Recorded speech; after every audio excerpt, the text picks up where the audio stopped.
Still don't have a name for our pirate ship, by the way. Could it be riffing in the dark? No? Okay, cool. All right, just... I like that more than I should.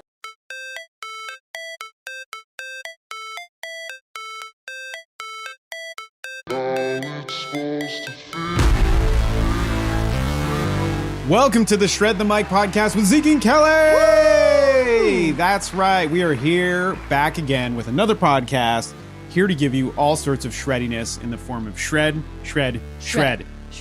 Yes. Hey, Kelly. Yes? What's the Shred the Mic podcast all about? Oh, good question. The Shred the Mic podcast is a stand-up comedy inspired podcast where Zeke and I both do 5 minutes of brand new material every week. Some of it's been rehearsed, some of it's very raw. And then we're going to give each other feedback and figure out what we want to keep. Yeah.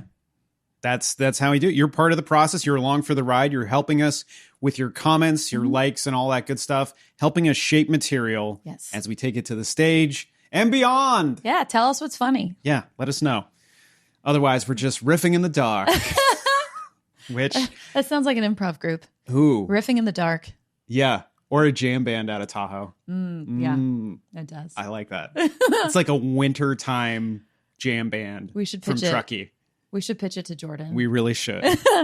Why are we so good at making other people's stuff? Still don't have a name for our pirate ship, by the way. Could it be riffing in the dark? No? Okay, cool. All right, just... I like that more than I should. I really like that. I really do. All right, it's on the list. It's on the list. It's on the list. All right. So you guys get it. 5 minutes of brand new material with a little bit of feedback from Kelly. Yep. Same thing for me. Yep. And then you guys get to talk about it in the comments. We're super glad to have you guys here. And are you ready to get shreddy? I am ready. You know what? We may have to put that in there. Ready to get shreddy. Like, that might be our hashtag this episode. There you go. Ready to get shreddy. Do people still do that? I don't think they do. What, hashtags? Or get shreddy? No, they totally get shreddy. I mean, I always get shreddy. Yeah. Oh, I know. I'm there for a lot of it. I only live to get shreddy. Yeah, you do. All right, here we go. Coming to the Shred the Mic stage, Miss Kelly Shanley. Thank you. Thank you. You're too kind, you guys. Shred the Mic. Okay, so I think that we need to build a website where women can upload all of the dick pics that they've ever received. Mm-hmm. Yeah. Yes. For, both solicited and unsolicited, it'll serve different purposes. For the solicited dick pics that we actually wanted, like maybe you met someone online and you're a little nervous to meet them in person, or you're worried about getting catfished, or in this case, cockfished. You can just throw that dick pic online along with their name and number, and then you can use HiveMind. Anyone who knows that name, number, or dick can confirm or deny the accuracy of the photo. Yeah. Yeah. But more importantly, for the unsolicited dick pics, okay, we're just going to take their phone number. We can cross-reference it with their geolocation and their VPN and their NFTs and whatever else they have. And we can find out the identity of all those creepy bastards sending unsolicited mystery dick pics. Okay?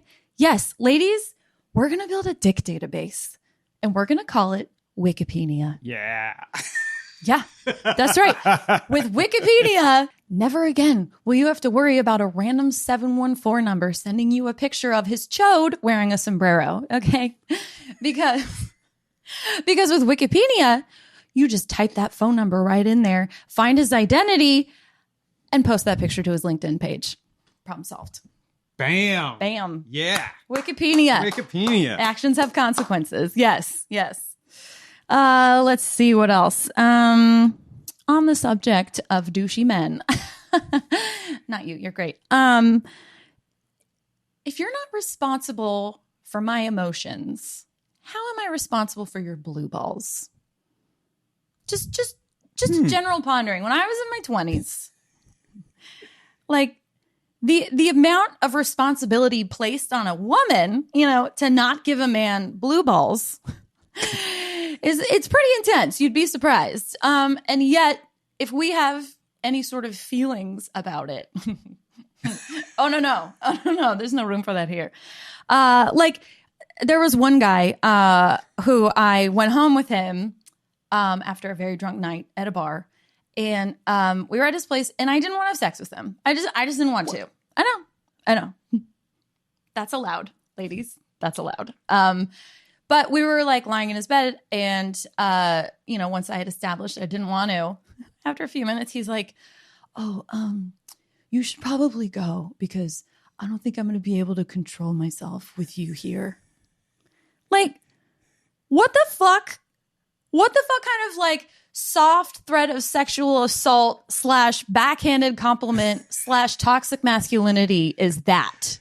Like, are you kidding me? No, the sad part is I was like, oh, okay. And I left. But first, I still gave him my number. What the fuck, you guys?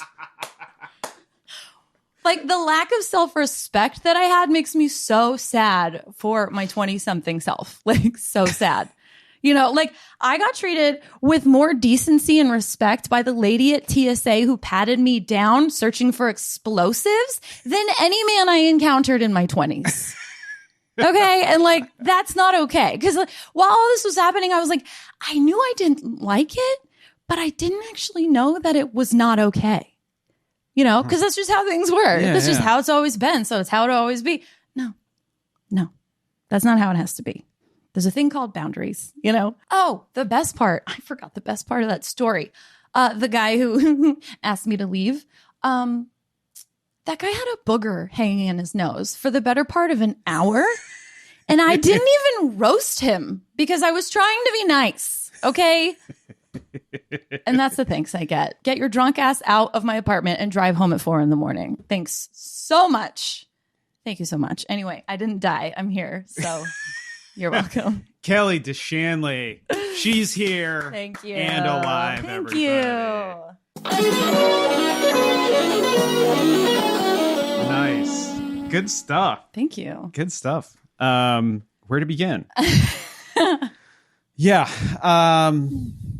Love the booger detail. That's such a good tag on that. Thank you. Let's actually try and work from the start to the front, just because I want to try and exercise my brain a little bit. All right. What was the first bit? Dick pic database. Dick pic Wikipedia. Dick database. Yes. Dick Wikipedia. database / Wikipedia. Yes. Such a good thing. I really think that I just thought of this while you were talking, was like, oh, you should also open this up to dudes to verify. Like, ooh. And again, this might be worthless, but as a joke pitch, but I was just like, dude, like if you could like either roast or confirm your friend's dick on there, that would be like if so you were helpful. a trusted resource where it'd be just like an ally, like a dick database ally. Like I've been naked with some of my male friends. Yeah. We call our, it's like, oh, I'm naked friends with so-and-so. Oh. Right. And like, I'm like, oh, I could definitely pick that guy's dick out of a lineup. Like my college roommates, I have seen their dicks more than probably their wives have. So like, if they happen to become single or try to get themselves out on the dating sites, I'm just like, oh, like if someone's like, is this really his dick? I would just be like, that is definitely his dick. Or like, that is not his dick unless he had some sort of intervention. He must have used a filter. Oh, yeah. Lighting and angles. Right. I really think that there's a joke in there because you know how we're always talking about, lighting and angles as far as like talking about faces and even like setting up for the podcast. We're always like, should we warm up the lights? Should we do this? Should we do that? And trying to find everyone's best angle. Just want to look good. I feel like you could do the same thing with dick pics, almost leaning into the fact where it's like, his dick doesn't really look that good. He's a photographer. He knows lighting and angles. Okay. Or... Also, I was wondering, this is actually a real question. Are there dick filters out there?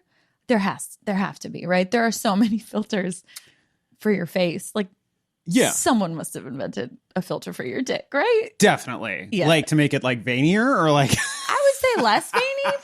I would like airbrush it a little. Just saying.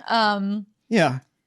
But you want to show them how strong and powerful you are. That's true. You do want to let them know that the circulation is working. Yeah. So, I don't know. Dick filters. That might be a separate bit unto itself. It might be. Yeah. It might be an offshoot there. Okay. Oh, one thing, the visual of a sombrero on a chode. I was like, isn't a chode the taint? Like, No, it's like a short, fat dick. really? Like a tuna can is how my college male friends described a chode. I have never heard that. In my circles, it's always been your taint and your chode are like the same thing. Oh, all right. Guys, girls, please comment below and let us know what you think a chode is. I think that's what like was making me laugh so hard was like a guy was so bad at taking a dick pic that he like lifted his nutsack, like somehow put it on his chode, and he's like, I have this little sombrero. Here you go. Oh, that's good. That's also good. But yeah, listen, there's some things that are regional, where it's just like, true. What's your taint? Taint your balls, taint your butt. Oh, like that's never not going to be funny. I think taint is universal. Yeah. Yeah. I feel like that there's like this triumvirate of like names for good word. that area. Thank you. A triumvirate for your taint. Yeah. It's like toad, taint, and like something else. I can't remember. We keep it classy on Shred the Mic. We really do. Yes. What was... And then I was talking about... Self-respect. Yes. Yes. Lack. Yeah. I love that. I had never had anybody put it so eloquently as like, yeah, I just never had thought about it in that very plain terms. Mm-hmm. And like, yeah, it's your responsibility. I can't believe you did this to me. Right? You've done this to me. It's like, okay, well, you hurt my feelings. Nope. Mm-hmm. What? Yeah. Okay. That was good. I'm trying to remember. There was something else in there that I really liked. Let's see. I still gave him my number. Yes, you still giving him your number is such a good reversal. So embarrassing. That's why you're doing stand-up now, It's true. It's true. Oh, and the TSA lady patting me down. Yeah, such a great detail, tying it back from your previous material on how respectful she was. She was great. Yeah. Yeah. No, that was all very good stuff. All right. Thank you. Yeah. Thank you. All right. Well, are you ready, Mr. Zeke Thomas? I think so. Shred a mic now? I think so. Ladies and gentlemen, it's time for your next comic. Please give him a warm welcome, Mr. Zeke Thomas. Thank you so much. Shred the mic. Please keep it going for your host, everybody. You, Miss Kelly Shanley. Thank you. Keying off what she was talking about, I really wanted to talk a little bit more about dating and my very limited dating experience outside of relationships. We were at a party and we were talking about like dating histories and whatnot. And Kelly's talked about how she was single 9 out of the last 10 years before we were together. Mm-hmm. And for me, like I was coming out of a 17-year relationship and I was single for 3 months during the worst time to be single in the history of being single. Yeah. All right. The middle of COVID, lockdown. I don't think we had no vaccines at that point. No. Right. It was just, you were either like, I'm marching off to die in the pursuit of relationships, or I'm staying at home and you're having lots of weird phone dates and FaceTime dates and all that good stuff. Mm-hmm. And so for me, I knew that if things ever opened up, I was going to be a very hot free agent coming out of a relationship and the pandemic. Like I had, you're going through the pain of, for me, it was a divorce and ending of a 17-year relationship and like trying to figure out how to date and all that stuff. But I also had to take an honest look at myself. And I was sort of just like, okay, if I'm going to hit free agency, I think I need to see where I stack up in the draft. And I might not be a first rounder, but I don't think there's a chance I'm going anywhere after the third round. I'm not going to get a record contract, but I know there are several teams that would be very interested in my free agency, right? Mm-hmm. And some people would be willing to take meetings. So, I had to look at my combine stats and really take a hard look in the mirror and be like, okay, if I'm going to be on someone's draft board, what do I bring to the table? And for me, I was kind of happy with what I found. Like, I'm a cerebral player with fluid hips. Oh. I have good intangibles. I'm great in the locker room. Yeah. I'm a high character guy with good EQ. Okay. Right. I'm a tested relationship veteran who has good long-term upside potential. Ooh. Yeah. I have working knowledge of the female playbook. Definitely not a rookie. Right. I may have taken some damage early in my career, but by using therapy and anonymous 12-step fellowships, there's a good chance that I'll be in the game for a while. I'm 43, still in good shape, athletic, still have my hair. I am 5'4", but from what I've been told, I do have an above average dick.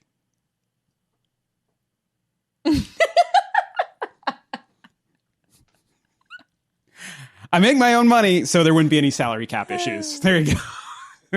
Those are my notes out of the combine. Oh, those are great notes. I want to talk, I've touched on it a couple times about being profiled in Portugal. And for me, I just really want to talk about the fact that like my experience of speaking Portuguese in Portugal was ruined substantially.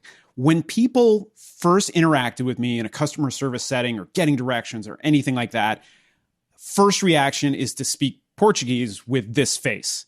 And it was awesome. And then the quarter second later, when Kelly and her sister rolled up immediately behind me, people would code switch immediately into English and ruin every opportunity for me to speak Portuguese conversationally in Portugal.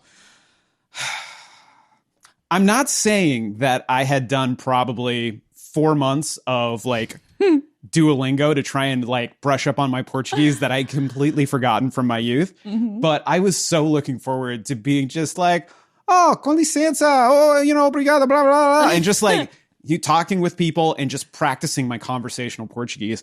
And it was just so incredible and disappointing how fast people were able to switch between English and Portuguese just from looking at who you're with and making judgments. So judgy over there, but so accurate. What was funny, though, on our way home, we would travel, in the airline, through the airport, and everyone who works in an airport speaks 7 languages and can bop in and out of them effortlessly. So impressive. So impressive. And for me, when I was going through security lines by myself, people would automatically speak Portuguese to me, and I would speak Portuguese back, right? And with Kelly, when she was going through lines, people would either try French or English right away. Yeah. And I'm like, I see it. And so whenever we were combined, I always got just a little bit, just a dash, a skosh of Portuguese just to be like, hey, you're one of us. And then it was dashed by the Shanley sisters. I'm just saying, I've said it before and I'll say it again. The only place that I got to practice the most amount of Portuguese was, of course, in the most American place of all places, Starbucks. I had a 3-minute conversation with a barista in which she was dropping new vocabulary at me, and I still responded in time. It was glorious. And I got ice. Guys, that's my time. Thank you so much. Woo!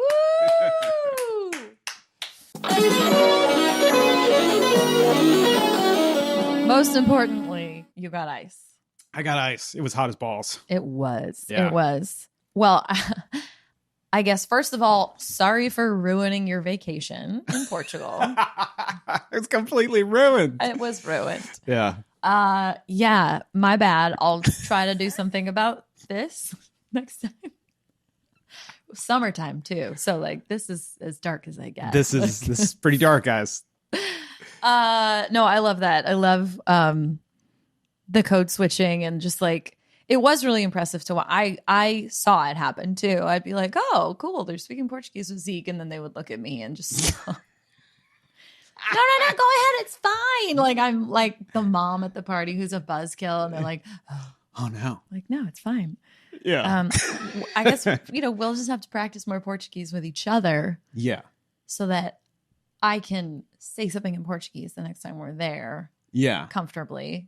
And then they'll maybe continue to speak Portuguese. I don't know. Who knows? But no, I think that's a funny bit, the profiling, because just all the different languages I liked. I would love to know what makes them pick whatever language it is that they pick. Yeah. You know, because especially in Europe, it could be one of like 20 different languages. Yeah. And like, I guess they're going for English is the default because everybody speaks English. Mm-hmm.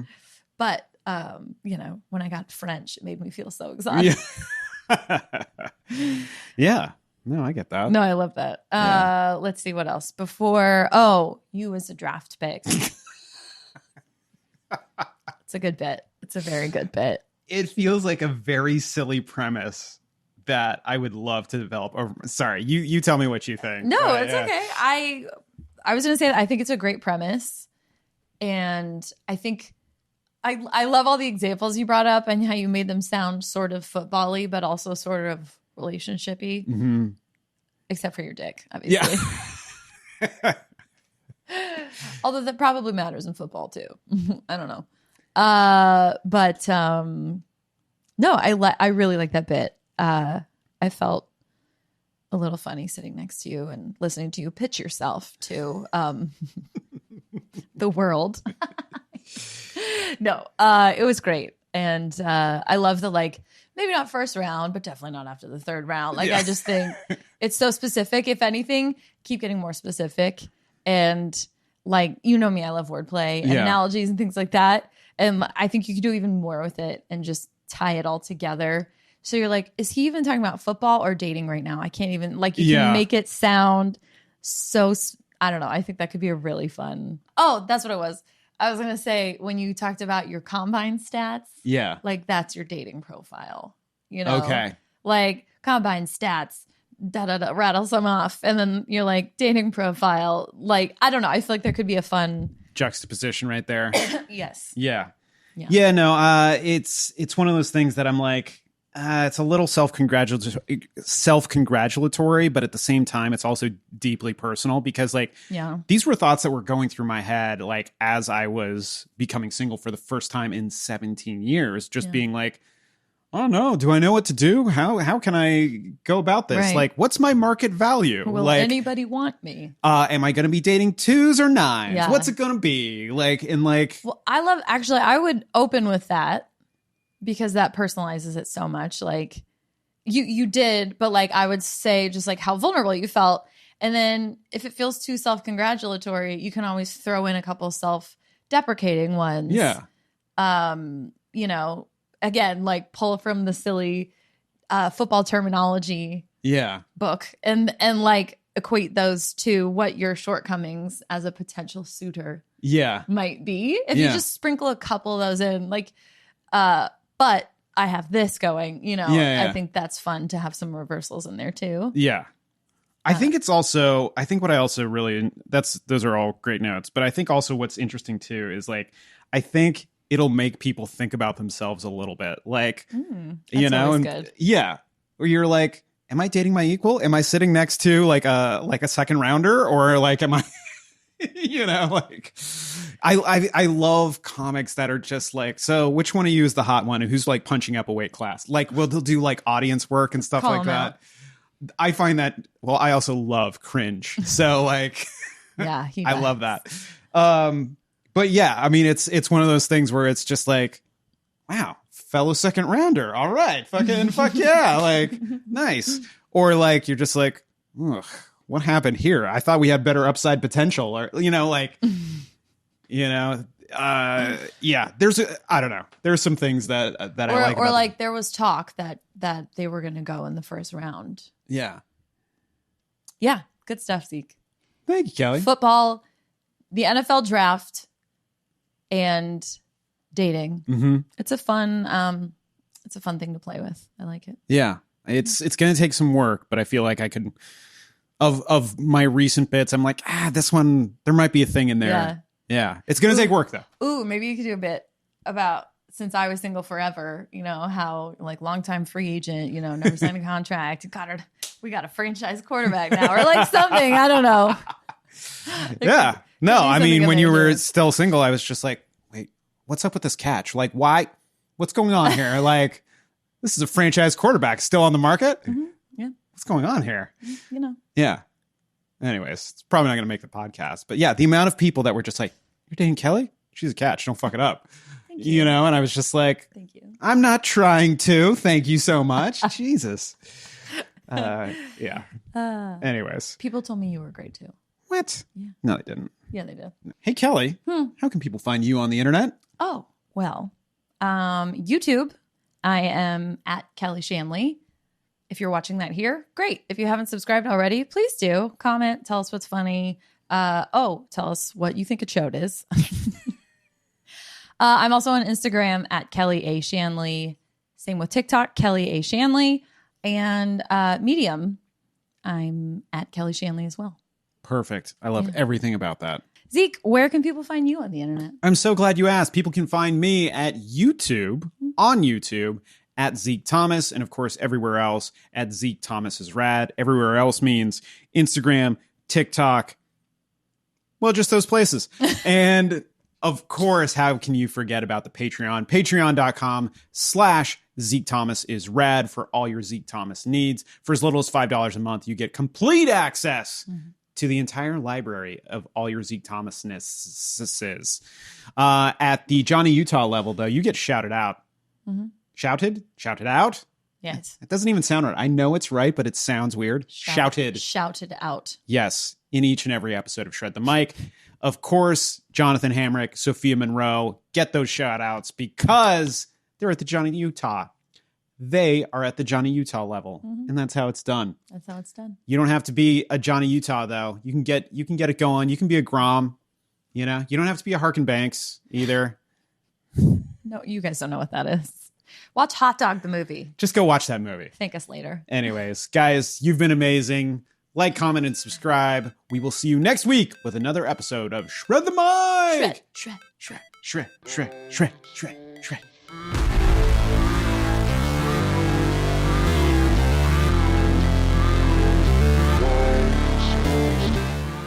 Shred the Mic is written, hosted, and produced by Zeke Rodrigues Thomas and Kelly Shanley. Audio engineering by Zeke Rodrigues Thomas for Mindjam Media. And when in doubt, shred the mic.